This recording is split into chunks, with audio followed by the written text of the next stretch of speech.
Hey guys, how's everyone going? Everyone doing? So, I'm gonna wait for some more folks to hop in, join us.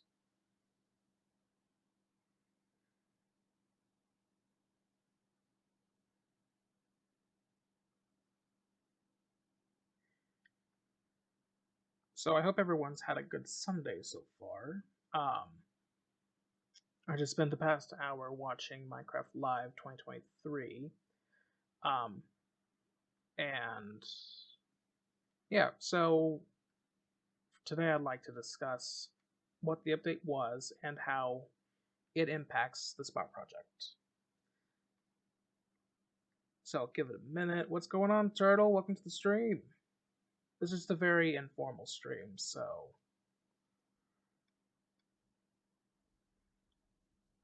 I'm just giving my thoughts, my opinions. Nothing too negative, but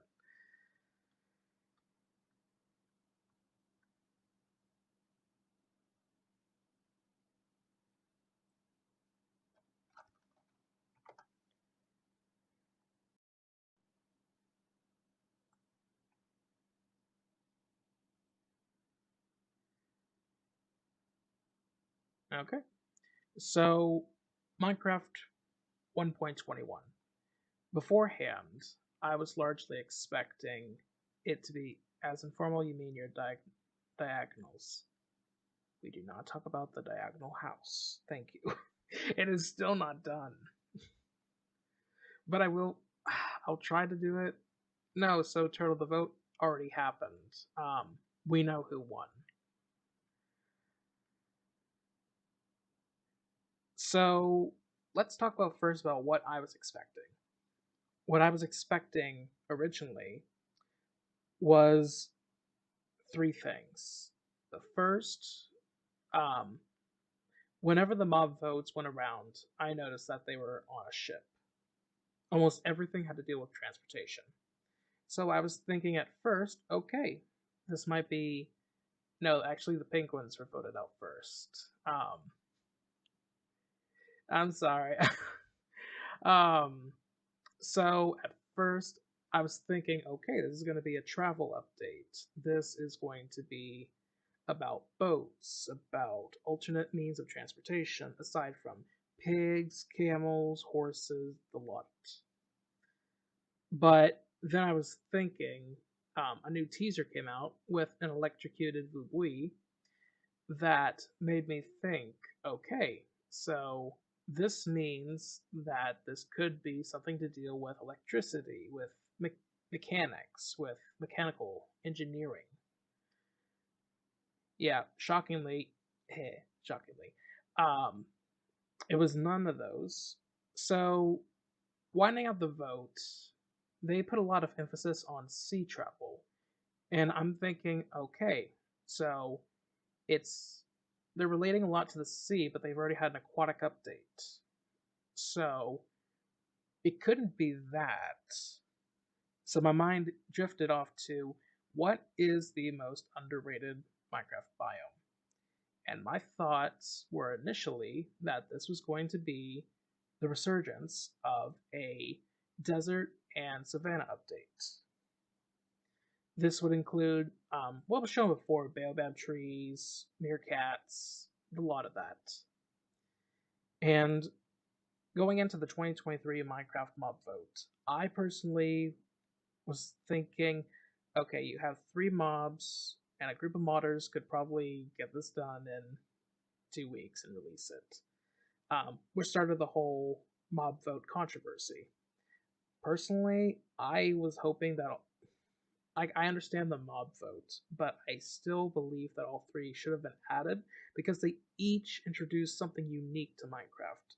We have the crab claw that would be used to reach across and build further away. This could also translate to combat, potentially.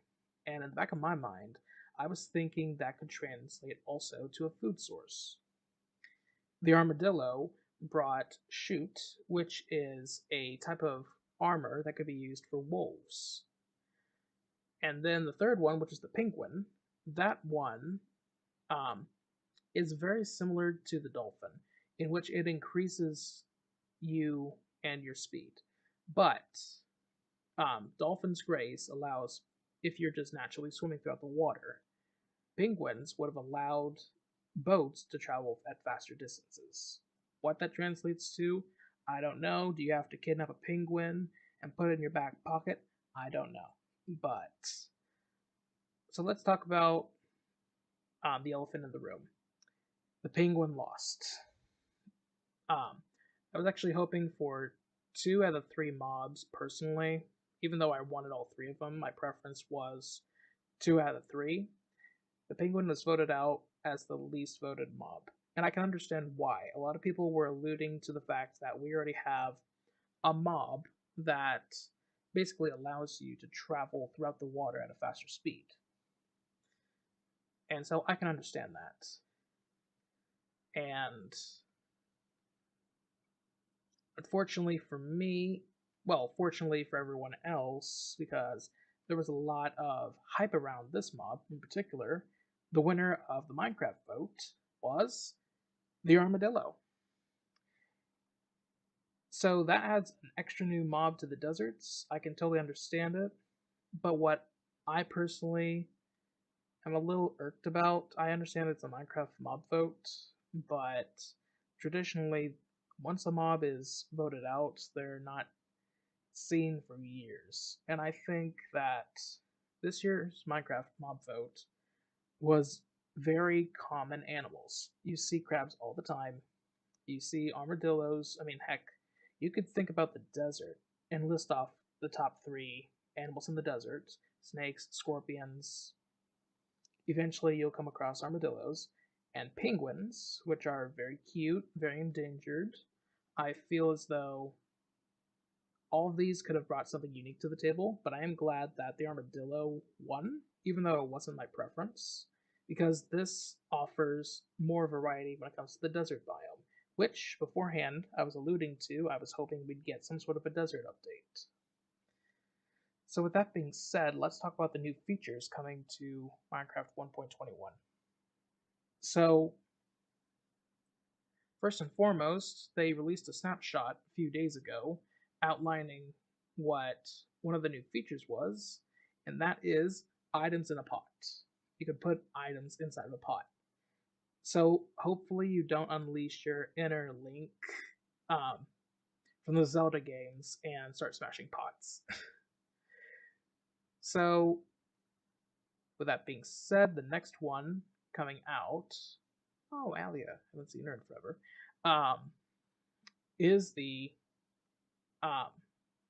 trial chambers. This update was preferenced that this is not going to be a biome update at all. This is going to be focused more on combat and adventuring. So with the trial chambers, it allows a group of players to go inside of this. They are found inside of caves. They're naturally generated structures that appear inside of caves, and it has loot, new blocks, new copper light blocks, and a new type of spawner called trial spawners. I know, very creative. And what trial spawners does is that it uses artificial intelligence, at least I'm perceiving it's artificial intelligence, to guess the amount of people inside of that trial area, and as a result spits out as many mobs as it thinks it can handle for whoever or however many people are in that trial chamber. Now what's cool about this is that this is a completely free-thinking spawner, and it has infinite spawns. So if one person goes in and they're fighting, then a second person pops around the corner, it'll adapt and correctly spit out the amount of mobs that it deems necessary for 2 people. So that's kind of cool. And as before, I mentioned Copper Lights. Copper Lights is a new type of light block, and it actually changes brightness based on the amount of oxidation it has. So the more oxidation, the less bright it is.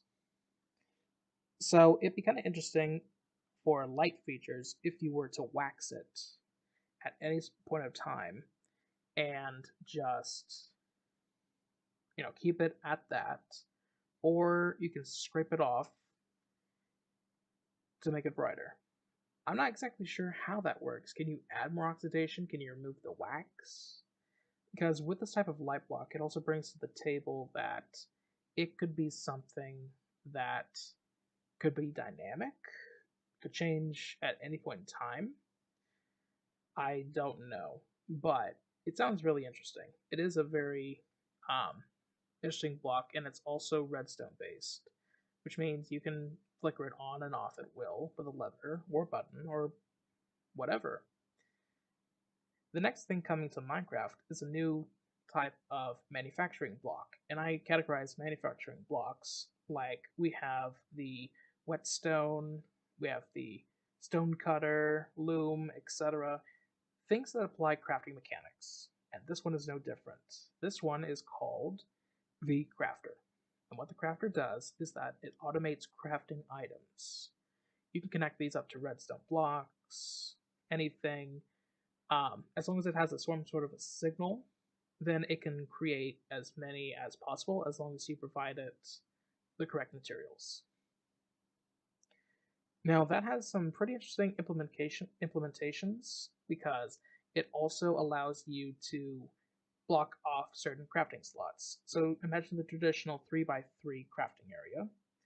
You could technically block it off and with a dropper insert whatever materials you want into the crafter, and then it'll just continuously spit out swords or really whatever. So that is interesting, although I could have sworn we had something similar to that. Not necessarily a block, but I don't know about you, but I don't like wasting materials when it comes to Minecraft. Um, so I'm not too huge of a fan of the crafter.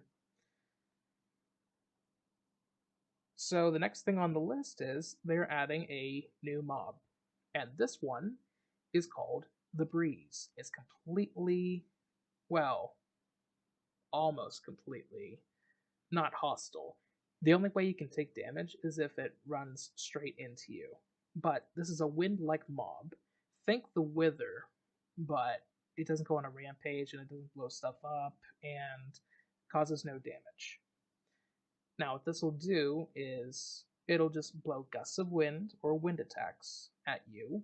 It'll completely dispel arrows when it comes in contact with these wind um, projectiles. And yeah, so it seems like a pretty interesting mob to add. And as I said before, the armadillo won.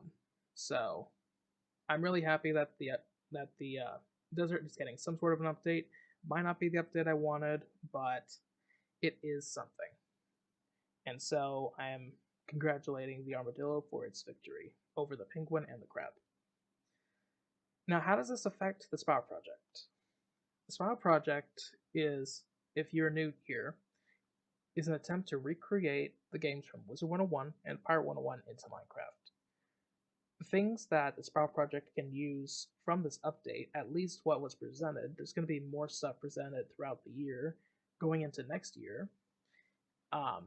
Something that interests me is the breeze and these new blocks. Now, what the new blocks does is obviously they're decoration blocks.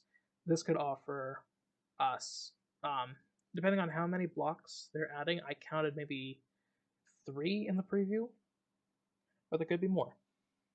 This allows us to create more unique structures. I saw some that resemble Mirage with the partial, like the windows that you see in the Sultan's Palace house. So perhaps we could have it some sort of a way to create more textures that are more decorative, which is pretty exciting for me because new blocks means new opportunities, and if I don't like it, well, I can just retexture it. And then we can find a purpose for it. Now, the Breeze is a very interesting mob, at least in my opinion, because For me, when I saw the mob for the first time, I was like, oh my gosh, we have a storm elemental. So if we want to add elementals, we now have a base for them. We could have it to where we could have storm elementals, ice elementals, fire elementals. We just need to get across the hurdle to where it does damage. And if it does damage, then I will stop running into this bush and we can have elementals in the game. So that's kind of what I'm perceiving as what the Sprout project can benefit from this. Obviously, it's not a big update like I was hoping for, but just like with the Trails and Tales update that came out this year, they have new stuff that's going to be coming out throughout from now until the update. I'm assuming summer of next year. But that's all I just wanted to talk about. Just say what this update had, what it can do for the Sprout project, and we'll see what happens as it goes further. So I have nothing else to talk about. This is kind of an impromptu, informal stream.